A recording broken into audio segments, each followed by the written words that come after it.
नमस्कार. आधुनिक शेती आणि पिकांचं भरघोस उत्पादन हा विषय नेहमीच खूप महत्वाचा राहिला आहे, बरोबर? आजच्या या विश्लेषणात आपण एका अतिशय तातडीच्या आणि महत्वाच्या मुद्द्यावर बोलणार आहोत. तो म्हणजे रासायनिक खतांची कार्यक्षमता नेमकी कशी वाढवायची. सध्या होतंय काय की शेतीची प्रत्यक्ष गरज आणि खतांचा होणारा वारेमाप वापर या दोन गोष्टींमध्ये एक खूप मोठी दरी निर्माण झाली आहे.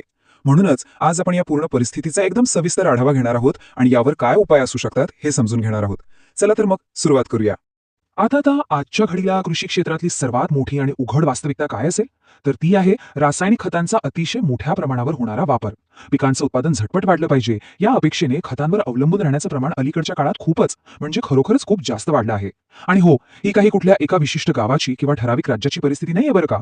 संपूर्ण कृषी क्षेत्रालाच या गोष्टीने व्यापून टाकलंय. जास्त उत्पन्न मिळवण्याच्या नादात हा जो अफाट आणि अनेकदा अशास्त्रीय पद्धतीने खतांचा वापर होतोय ना, तो आता खऱ्या अर्थाने चिंतेचा विषय बनू लागला आहे. बर, या अशा अफाट वापराच्या पार्श्वभूमीवर आज शेतीमध्ये दोन अगदी वेगवेगळे प्रवाह स्पष्टपणे पाहायला मिळतात.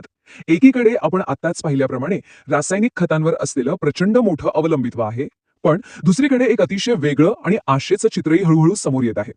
काही निवडक पण जागरूक शेतकरी आता सेंद्रिय आणि जैविक खतांना आवर्जून प्राधान्य देऊ लागले आहेत. हा सेंद्रिय शेतीकडे वळणारा प्रवाह सध्या जरी थोडा मर्यादित असला तरी तो एक अत्यंत महत्वाचा आणि आश्वासक बदल आहे, हे नक्की.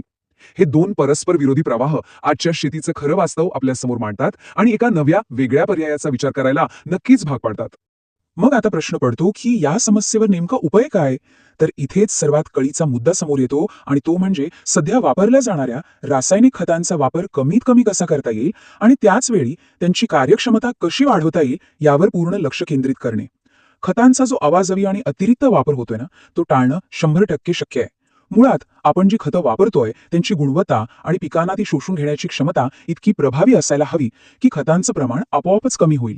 हा विचार खरोखरच एका अत्यंत सकारात्मक आणि शाश्वत उपायाकडे घेऊन जातो, जिथे उत्पादनाशी कोणतीही तडजोड न करता आपण खतांचा वापर अतिशय सुकर आणि योग्य करू शकतो. ह्या सगळ्या विश्लेषणातून आता एक गोष्ट तर अगदी लख्खपणे स्पष्ट होते: खतांची कार्यक्षमता वाढवणे हाच यावरचा सर्वात प्रभावी आणि व्यवहार्य उपाय आहे. पण खरा प्रश्न तर इथेच निर्माण होतो: ही कार्यक्षमता प्रत्यक्षात वाढवायची कशी. रासायनिक खतांचा अतिवापर टाळून उत्तम परिणाम मिळवण्यासाठी आधुनिक शेतीत नेमक्या कोणत्या ठोस उपाययोजना कराव्या लागतील. यासाठी नवं तंत्रज्ञान, नव्या पद्धती किंवा कोणती कृषी कौशल्य आत्मसात करावी लागतील. याच निर्णायक प्रश्नावर आता अत्यंत गांभीर्याने विचार करण्याची वेळ आली आहे. आधुनिक शेतीला खऱ्या अर्थाने शाश्वत बनवायचं असेल तर या प्रश्नाचं उत्तर शोधणं ही काळाची गरज आहे.